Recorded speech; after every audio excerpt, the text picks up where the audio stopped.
Good afternoon, everybody. Thanks for coming along with us today. Today is our first presentation since the new year, so welcome back. My name is Richard. I am an architect at Clarke Hopkins Clarke, and today I'll be your host.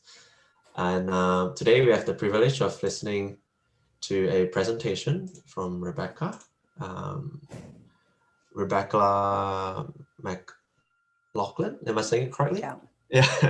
Yeah. So a bit of background. So today's topic will be the building is the new knowledge, provided the right questions are asked. So the presentation was centered around drawing on experience gained across 3 academic industry research partnerships of varying scales. Rebecca will interrogate the divide between design research and research created for design practice. Specifically, she will discuss the necessity of better articulating the knowledge already embedded in the profession and how contemporary research can be better targeted to assist architects in brokering positive change for our built environment. So Rebecca is a Australian Research Council DECRA research fellow based at the University of Newcastle, and her work looks at relationships between the built environment and user well-being with a focus on healthcare facilities design. So Rebecca, over to you. Thank you. Bring up. Okay, so everyone can see that okay? Yep. Thank you for having me today. It's really exciting. In the interest of establishing some credibility, I thought I'd start with a brief overview of my experience. So I've been involved in 3 research partnerships, research. So the first was a 3-year Australian Research Council linkage project. So this was a collaboration between Lions and Melbourne University, where I was a full-time research fellow. So the project investigated the relationship of architecture to wellbeing in contemporary paediatric hospitals. So how that came about was that Lions approached Melbourne wanting to do the project. Melbourne secured funding through the ARC, and then I was employed for 3 years on it. The second project came about when Very Special Kids, the Melbourne Children's Hospice, invited tenders for a feasibility study. So they approached Ellen Pert to submit an EOI, but with a heavy research component. So they didn't just want briefing, sketch plan and costing. They really wanted to understand what was going on internationally, what the needs of their team were, and what the broader opportunities might be for a rebuild. So they also felt that we'd recently got a whole bunch of knowledge from studying paediatric hospitals, and we could translate those learnings to VSK. And we collaborated with Andrew Simpson Architects on that one. The third project was undertaken for the Victorian Health and Human Services Building Authority. So similarly, they invited tenders for a feasibility study relative to bed provisions for forensic psychiatric patients. So Cody Lyon had just moved to NTC, but she'd been involved with the linkage project, and she also had a pretty good knowledge of what we'd been doing at VSK. So she had the bright idea that as part of the team submission, which was led by ACOM, we should include a research component. So that comprised an international survey of 34 contemporary forensic mental hospital projects that were built or under construction across a period of about 20 years, I think, and with the idea being that they could be used to inform the feasibility study. So just finally, this is my current research project. So it's not an industry partnership. It's an Australian Council funded fellowship that I pitched to the ARC, and then I was individually funded to do it. So it looks at the relationship between wellbeing and design and palliative care. So today what I want to talk about are some reasonably big ideas that I'm hoping you'll all be interested in too. So the perceived divide between design research and research created for design practice, the boundaries that are drawn between industry-based and academic research, the necessity of better articulating knowledge already embedded in the profession, and some suggestions for how contemporary research can be better targeted to assist architects in brokering positive change for our built environment. So the first 2 points here speak to 2 main divides that I believe currently undermine what we're able to achieve, both within research and within the profession. So the first is design research versus traditional research, which I would define as, sorry, I'm losing my notes, research created for within the course of design and construction process versus research created for design practice. So then secondly, we have academic versus industry research, with academic research seen as rigorous but time-consuming, with results that are not optimized for practice, whilst industry research is seen as more useful because it responds to real-world problems in a timely fashion. And by real-world, I mean it adequately takes account of the challenges and constraints of practice, and it has a direct impact on the built environment because knowledge is often gathered with the intent of feeding that directly into projects.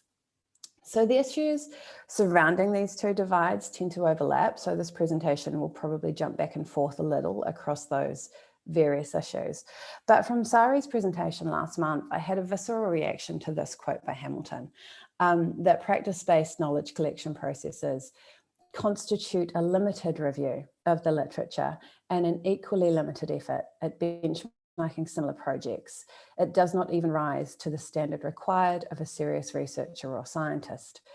Now, drawing battle lines between academic and industry-based research is not confined to architecture. I've checked with the lawyers and scientists, and we all do the same thing. Nonetheless, I think Hamilton is doing the profession a disservice here, particularly as he overlooks the fact that it's not the method that necessarily makes the research rigorous. It's the skill and dedication of the researcher who's applying that method. So there's no shortage of academic research studies with great questions and with what appear to be reasonably rigorous methods that still fail to contribute sophisticated or impactful knowledge. So the kinds of studies where the findings are so limited in their scope that I'm left wondering how they can contribute anything tangible for practitioners to utilise. Now, it's not to undermine that knowledge. I understand that there's a school of thought whereby knowledge is created incrementally, and I respect that. But my yardstick for research is not just based on the method. It's really the value of what the findings are for practice. So if we're applying that yardstick, then I'd suggest a building like Melbourne's Royal Children's Hospital, for example, can do more to lift the expectations of healthcare design than, say, several volumes of an academic journal. Now, that's a subjective call, but I'll stand by it. A good building is the new knowledge. So at the European Healthcare Design Conference last year, we made the point that in practice, a lot of problem-solving work gets done in the process of translating intangible values into built functioning solutions. This translation is knowledge-creating work, but it is seldom discussed in those terms. Now, this is a point I'll come back to because I think something else interesting is going on here too. So in her master's thesis, which Shari presented to us in November, she suggested that architects' understanding of academic research methods are framed by how those methods are used in other disciplines, and that frameworks from other disciplines are perceived as having more clarity and legitimacy than frameworks from architectural research. Now, this is revealing because it suggests an underlying assumption that what architects do somehow isn't rigorous. Now, if you talk to scientists or lawyers, yes, they perceive disparities in research rigor between academia and industry-based research, but they don't perceive their own discipline to be inferior to other disciplines. So I think this issue runs even deeper than just industry researchers, and that architecture as a discipline seems to struggle for legitimacy even within academia. So over the last 19 years, more than 19,000 research projects have been funded by the Australian Research Council. Less than 1% of that research funding went to architecture, right? So academics are not walking around thinking that their research is less rigorous than other disciplines, but we seem to be losing the battle in convincing others that this is valuable. So it's in everyone's best interests, I think, for architects and academics to be working a lot more closely on this problem. I do have a theory as to why these value and rigor misconceptions are happening, and it's quite simply this. Architects are really bad at articulating what it is we do. So this problem of articulation, I suspect, is linked to the role of intuition in both the design and the research process. So we know that design is not a linear process, but we're not always interested in explaining how we get from A to B. So other disciplines are highly interested. So here's a diagram of design thinking from business studies. And this, my favorite definition of design research, was quite ironically written by an engineer. No disrespect to engineers intended, but it does explain exactly what architects do. So I'll give you a moment to read through that.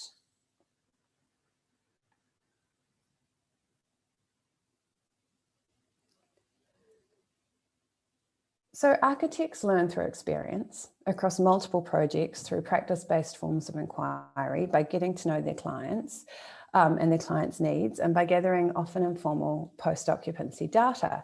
Sometimes this experience constitutes new knowledge. This gathering of knowledge might not occur within a carefully stipulated research framework, but it is no less valuable. So the problem is that this practice-based knowledge production is seldom captured, and nor are those learnings translated for an external audience.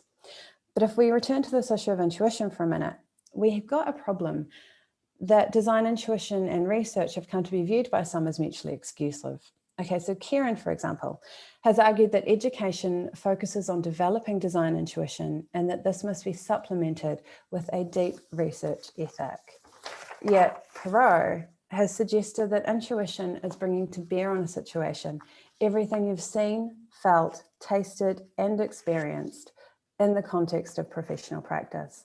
Now, Katri and Ning have made the point that simply because intuition emerges from a subconscious process, it is not the opposite of rationality. Instead, it's a reflection of the confidence and success that emerges from years of experience solving problems within a particular field. So more importantly, they suggest that intuition enables the practitioner to transcend rational ways of knowing. So in lay terms, I guess, transcending rational ways of knowing is what allows innovative design solutions for which there is no clear precedent. So in law, they've even got a term for the things that lawyers know without having to directly cite evidence, and for the decisions they can make without explicit justification. It's instinctive synthesis, which I think sounds fantastic. A lawyer friend observed to me that instinctive synthesis is like intuition, but it implies intellectual rigor. It's essentially the same definition of Perot's. So while I hate to keep wheeling out these guys, if Hamilton has defined evidence-based design as basing design decisions on credible research to achieve the best possible outcome, where was the research for putting meerkats in a children's hospital? It didn't exist. Now, sure, this is a slightly extreme example. And yes, there was research on nature and distraction from which you could triangulate that meerkats would probably contribute to well-being. But let's be honest, this solution was arrived at by thinking outside the square, not by looking at established best practice. Moreover, there are a number of practical reasons why it was kind of nuts to even try and put animals in a hospital, but the team pressed forward, finding ways to negotiate all of those obstacles. The building is the new knowledge, but we need to ask the right questions. Let me unpack that. I conducted my PhD on the history of asylum architecture, and when I set foot in the archive, I had no idea what I would find there, what story I would end up telling, or which audience would be interested in hearing it. A historian trusts that the archive will reveal knowledge and cost estimates and patient records and angry scrawled notes within the margins of meeting minutes. The skill of the historian is to bring these fragments together, to train their eye, to recognize the most important, most useful details, to tell the story that enables a deeper understanding. So in my postdoc, all that really changed was that the building took the place of the archive. I still had to bring my skill as a researcher to find the most important, most useful stories contained within it. Researchers can add value to practice by finding and curating the stories that matter. So I suggest this is where we, both academic and practice-based researchers, can make a significant impact on the built environment. And I'm particularly interested in design innovation because increasing our understanding of what's already been done has limited value. What the architecture profession offers the world is creative solutions for doing things differently, but it's up to the researchers to identify that innovation so it isn't lost. Let me give you an example. This is arguably one of the greatest developments in the international history of mental hospital design. It was truly groundbreaking in its approach to accommodating mental hospital patients in conditions that were optimal for their well-being. So this was pre-deinstitutionalization, obviously. But the Lake Alice 11-bed villas were the brainchild of Dr. Theodore Gray.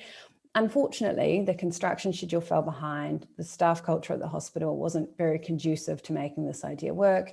And Gray, for a bunch of unrelated reasons, resigned his position as department head in a flurry of controversy. So this groundbreaking solution was never fully realized, nor was its value recognized. It was not communicated to the rest of the world. And because of this, few patients ever received the benefit of it. There's a second obstacle with regard to evidence, and it's that simply because it exists, it does not mean it will be implemented. So I've recently interviewed several UK and Australian architects who've done top-notch hospice projects, most philanthropically funded, and they've also worked on government-funded hospitals. Now, we know, even from the scant evidence that's available for palliative care design, that these hospice projects have all the right elements to support wellbeing. But when I ask the question, why can't we just do a version of that for public hospitals? I'm told it's impossible. And the reasons I'm getting is that the procurement processes aren't set up to support this. So things like tighter timeframes on design deliverables shut down the opportunity for extensive end user consultation. And also the ability to source alternative materials and furniture that are beyond standard hospital issue. These are things that are perfectly within the architect's skill set to achieve under slightly different circumstances. So what this tells us is that having good evidence is not enough. If the research being conducted remains blind to the real world obstacles that limit the translation of that research into practice. Next idea. What good architects do well, that is seldom talked about, is objection handling. So finding ways to bring people on board with ideas they otherwise mightn't see value in. So I suggest what design research is currently missing is the discussion of the tactics that good architects use in achieving innovation. So one of my favorite stories from Lady Cilento Children's Hospital is the one about the rooftop garden. We all know that gardens provide a huge benefit to well-being, and the researchers from not UQ, the other one, in Queensland, other university, ran a post-occupancy project where they had patients and families record in a journal how valuable these gardens were to them. This roof garden nearly didn't make it into the project.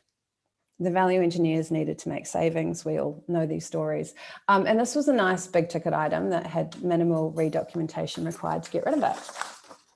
Now you might imagine it was the copious amounts of published evidence on the value of gardens for wellbeing that helped save this feature, but it wasn't. The architects told us what saved it was they argued it was a necessary element for reaching the stipulated ESD benchmarks. Brilliant. In the research that I've done, it's been this ability to navigate constraint that makes the difference between a reasonable hospital and a really top-notch healthcare environment.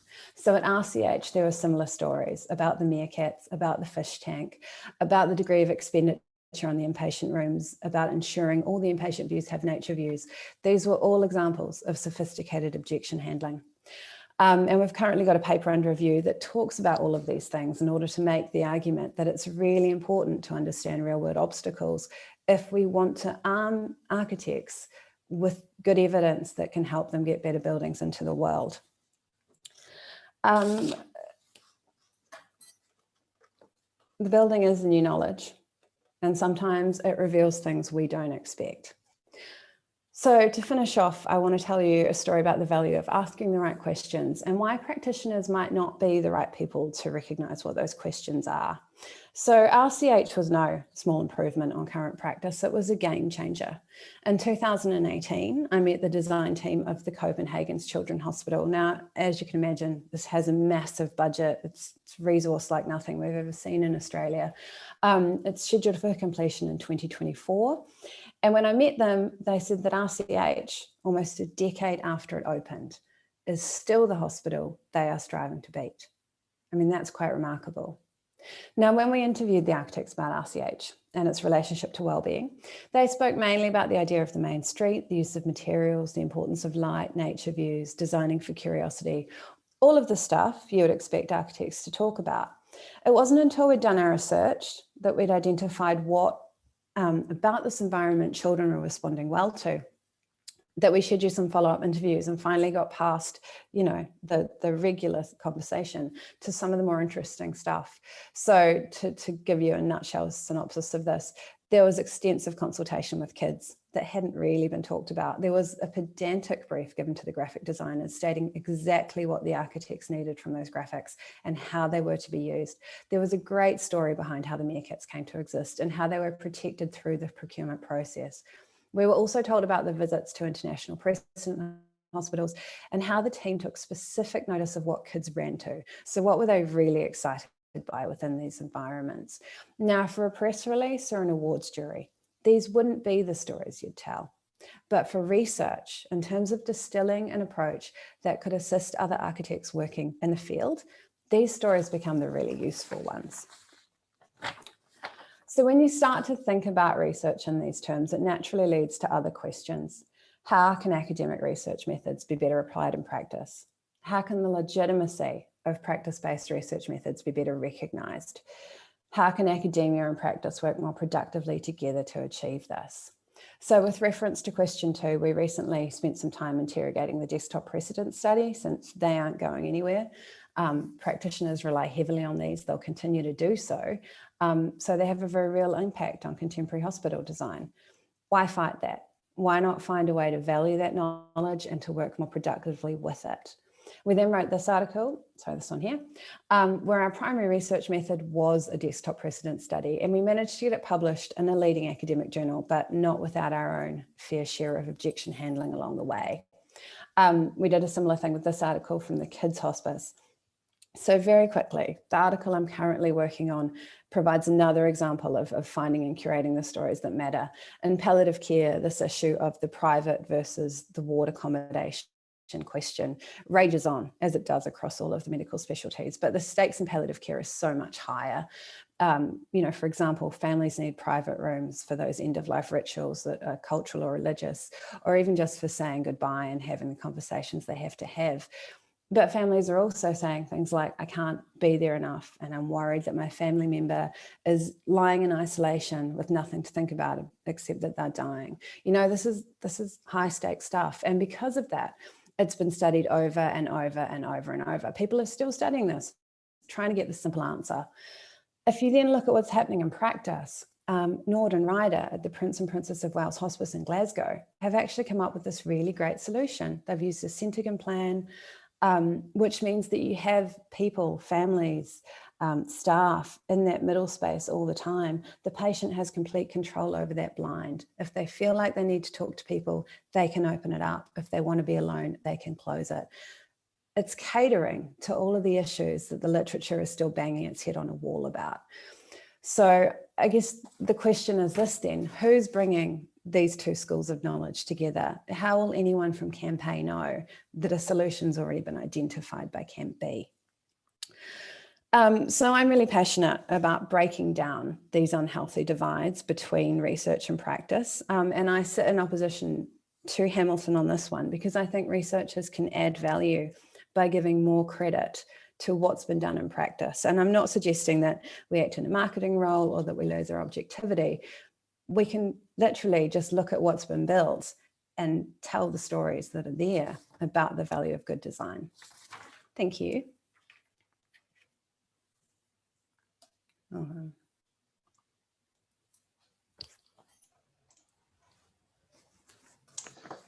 Thanks, Rebecca.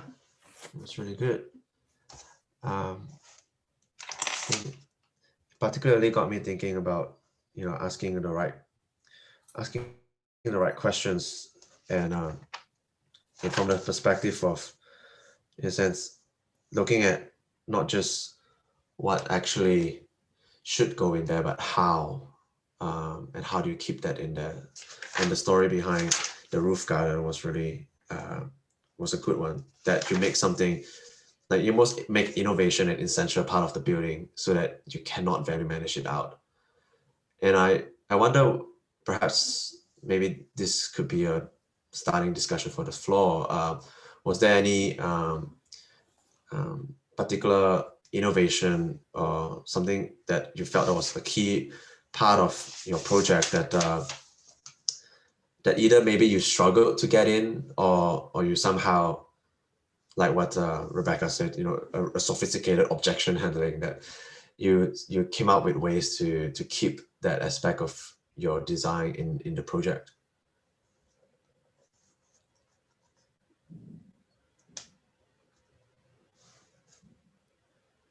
No?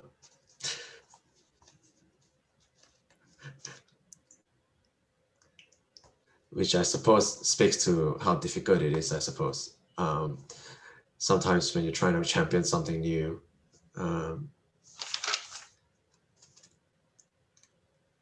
yeah. I also suspect a lot of these things can't be talked about. Like we've got a lot of stories from RCH that everyone's like, okay, off the record, this is what happened. And we're like, wow, but there are a whole bunch of reasons why we can't just openly talk about that stuff, which makes the research more difficult again. Yeah.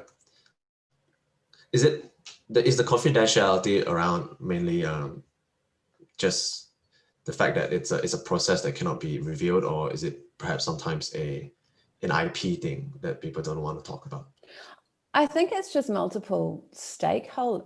I mean, this is my take, not obviously officially anyone else's, but the impression I get is with so many stakeholders involved, anytime you tell a story like that, you risk making, the health and safety people look like they're blocking the design process, or some other group look like they're trying to, or the developers trying to cut costs. Or it's very hard to have these conversations without, accidentally alienating someone, I guess. So that's why I suppose people don't talk about them as much, or don't want to openly talk about them. I am curious, how do you see the dissemination of these research outcomes kind of manifesting? I've done research embedded in Cox for the last 3 years on these mega transport projects, and I've run into the roadblocks similar to what you're saying, that because there's such large teams, ultimately you are never going to get approval to represent the project in a certain way because someone's concerned about the way that they might come across. And if the architect isn't leading the team, then they don't really have any leverage to say, well, we're really publishing it just about this specific interest, and it's not trying to misrepresent or represent someone in a certain way. So how do you see, like those plans you showed, for example? I think it runs into intellectual property issues, but then also these questions about what's actually representing the project appropriately. How do you see those being negotiated in this type of process? Yeah. Okay. So just quickly on the plan, the architects have kind of shown that one all over the show, so they're pretty open with it. For me, it comes down to what the value of the research is. So it's less about the particular story, and it is interesting when you get into research and people have these great stories and they're dying to tell them, and I understand that, but for me, it's less about the particular stories and more about being able to say, see this situation, this demonstrates what your architect's capable of doing. So if you're doing a palliative care refit and you get a really great architect, they'll know how to negotiate those obstacles for you, which to us is not rocket science, right? It's really easy, but the doctors don't know that. The hospital administrators don't know that. So it's really about saying, okay, here's the skill set of the architect, get them on your team, you'll get a better solution. So much of this palliative care stuff is not rocket science. It's so simple. And I was thinking about this yesterday, even the Cabrini wing that Bates Smart recently did, which is, I just think absolutely fantastic and groundbreaking in terms of hospital design.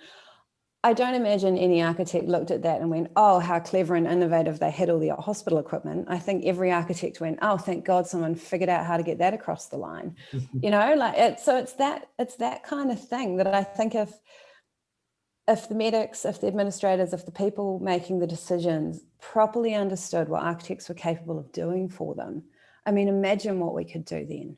That would be fantastic. I have one other question that's completely unrelated, but so Frayling's characterization of kind of design research into, for, and through creates this tripartite system of how outcomes are arrived at and what those outcomes actually are. How would you characterize the work you're doing? Because often we talk about design research and it's research through design methods, and I would argue that you're actually analyzing post-occupancy what is going on in a lot of these things. So do you characterize what you do as design research per se, or are you researching the design research, or what meta level of research do you see your work as? Yeah, so I was thinking of putting another diagram in the slideshow, which was literally like research, design, translator. You know, like I mean, to say that I'm a messenger of sorts seems to undermine what I do, but I think it is about dissemination. Like, you know, all of this stuff is out there. There's so much information out there, but people aren't talking to each other. They're not necessarily bringing this good information together.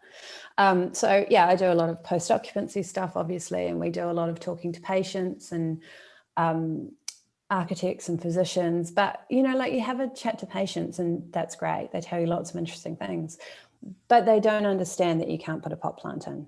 That there's no possible way you could light a candle. You know, that all of these things you'd love to do just are so against hospital policy, you'll never get them through in a million years. You know, you talk to the architects and they have this understanding that patients would like to have a candle and they'd like to have a pot plant, and they've kind of figured out a way they can do that. And they also have the sophisticated understanding of the policy, of the procurement, of everything else. So the more research I do, the more I go, actually, there's so much knowledge embedded in practice. It's actually ridiculous. And this idea that evidence-based design is helping practice, I kind of go, like, are they really? Like, because sometimes it seems like actually practice is way further forward than the research that's coming along behind it. And if people were working more productively together, then we might figure that out. Yeah. Thank you. Wondering if there's any other questions from the floor. That's a great presentation, Rebecca. A really interesting conversation. I think it's just opening up the conversation beyond the kind of research world that sort of really enables a lot of this just cross-pollination, I guess you could say, of ideas, but just bringing that to the ground. Just wondering if you're interested in sort of doing any other talks to, like, say, more people in our office, for example. Yeah, I'd love to. Yeah, I mean, I'm keen to talk to anyone who might want to bring research and academia close. I mean, practice and academia close together. Yeah, definitely. I was just quickly going to say, I also think this whole issue of the decreased role of the architect in practice, and, you know, that we're always complaining about, you know, this might be a way to kind of bring that back up, you know, like to get more power and agency back into the profession itself. I'm curious, when you say that, do you actually believe that? Because I heard that time and again, but then my research over the last 3 years indicates that yes, architecture has shifted our emphasis of what we do, but ultimately I would say there's actually an increase in potential of what architects are contributing. It's just correctly acknowledging what architects contribute. Yeah, no, I mean, it depends who you read. If you read Gerard Weymouth wrote an article for Arc Theory Review, which was truly devastating, you know, made it sound like the profession will collapse inside about a decade. So yeah, no, fair enough. But either way, I guess, depends on who's telling the story.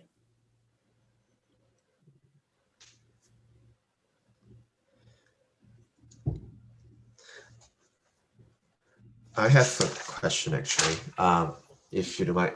It was just around, because in your presentation, you talked about how it comes down to the stories that we tell and asking the right questions, right?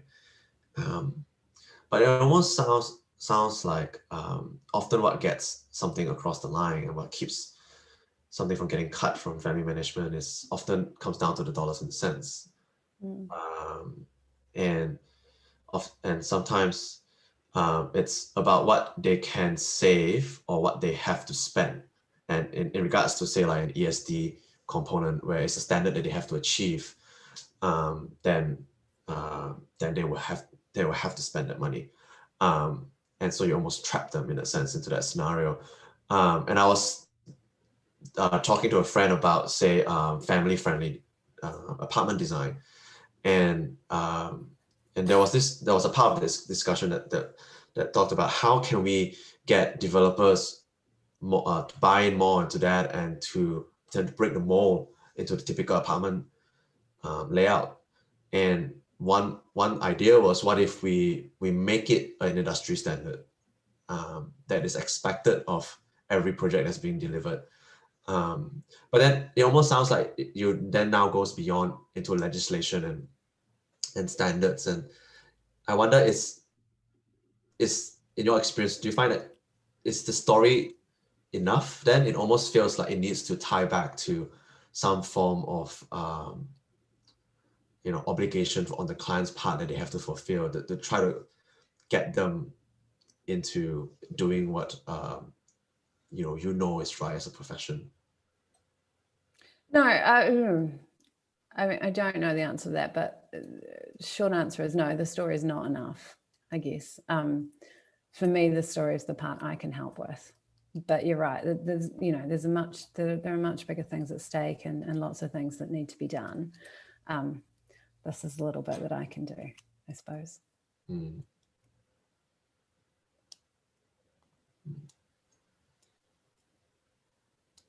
Okay. Jacqueline, do you have any further questions? Maybe? No, I just want to thank you very much, Rebecca, for coming along and presenting to us. It was really good. I was very interested in the linkage grants that you've been involved with. So the first one was with Lions, and I didn't catch who the second one, the Kids Hospital, who that was with. That wasn't. So that was a commissioned project by VSK. Okay, and then the third one was with ACOM. Yes, but that was commissioned by Victorian Government. Okay, so only the first one was an ARC. Yep. Yeah. And my current project's ARC. Yeah. Oh, that's really interesting. Mm-hmm. Yeah. All right then. Jacqueline, I suppose if there's no further questions from the floor, this might be it. Yep. Okay. Yeah. Thank you. Thank you very much. Thanks everyone for attending, and we'll see you in a month when Emma Wettingsteel will be presenting on her PhD research. Okay. See you later. Bye. Yeah. Everybody.